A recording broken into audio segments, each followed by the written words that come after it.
I've been hooked on Supermassive's choice-based horror games since watching a playthrough of Until Dawn a decade ago. Lucky for me, the studio has primarily been concerned with making more of games like that ever since, and I've played almost all of them. I had the opportunity to get hands-on with Directive 8020, the 5th installment in the Dark Pictures Anthology, at Gamescom.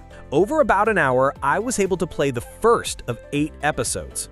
Directive 8020 is an anomaly among Dark Pictures installments because by the time it releases, it will have been 4 years since the last entry in the anthology was released. The other games were all released in the same 4-year window between 2019 and 2022.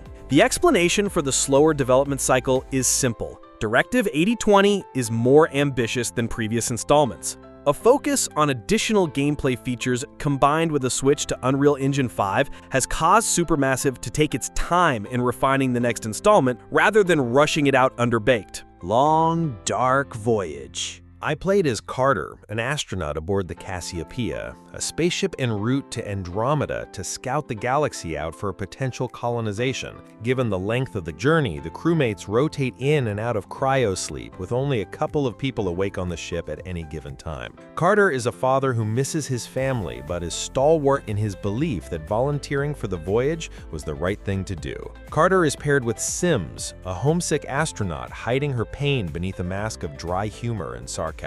The pair hear a massive crash somewhere on the ship and quickly team up to investigate the source of the noise. After deciding whether or not to consult an artificial guide named the Oracle, I'm immediately met with a pop-up about branching paths. Directive 8020 is expanding upon a similar system from the Quarry, where the player is informed when their multilinear story has branched based on a decision they've made. The menu now has a section that shows where your narrative has branched off and gives you the option to rewind back to specific decisions and play from that point onwards. There's also a counter at the bottom of the screen that shows the number of potential deaths that could have happened during this episode. The rewind feature could be one of the more controversial aspects of Directive 8020, because some players don't think you should be able to change past decisions. However, this feature is completely optional. Nobody is forcing you to rewind your choices. This feature has been added for players who want to view every permutation of a decision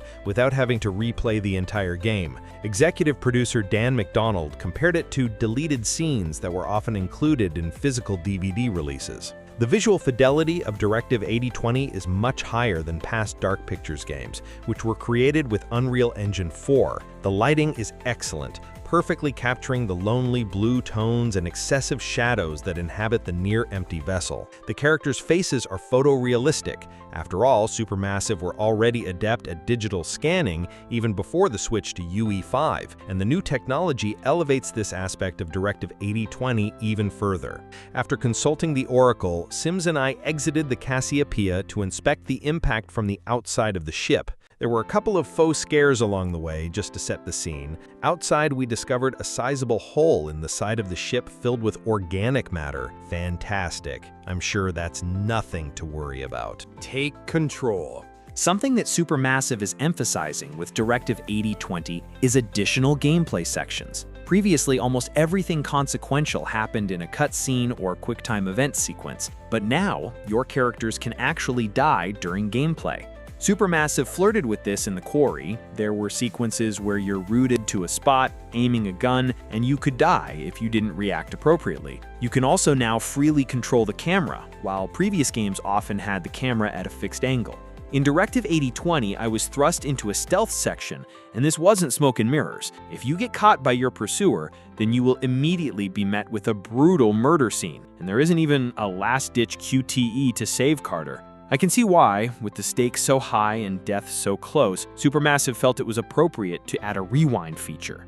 The ending of the preview sets up for the next part of the episode, where we meet the main cast. There are 5 playable characters, the standard for Dark Pictures games, and the cast includes Lashana Lynch and Danny Sapani. Supermassive's portfolio appeals to a certain community, players who enjoy narrative games and horror movies. In my opinion, the quality of the anthology was beginning to slip by the time The Devil in Me was released, so I'm happy the studio stepped away and took the time to improve its formula for Directive 8020 rather than insisting that it release a game every year. The combination of Unreal Engine 5 and additional gameplay features means that Directive 8020 is Supermassive's most ambitious game yet, which can only be good news for a community already willing to play every one of the studio's games.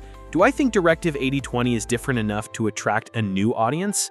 No, not necessarily, but it could bring back fans who might have been burned out by the regularity of Dark Pictures releases and are now sufficiently ready for a new release. As someone who has enjoyed every Supermassive horror lark, I'm firmly in the target market, and I'm very excited to see more of the Cassiopeia when Directive 8020 releases next year.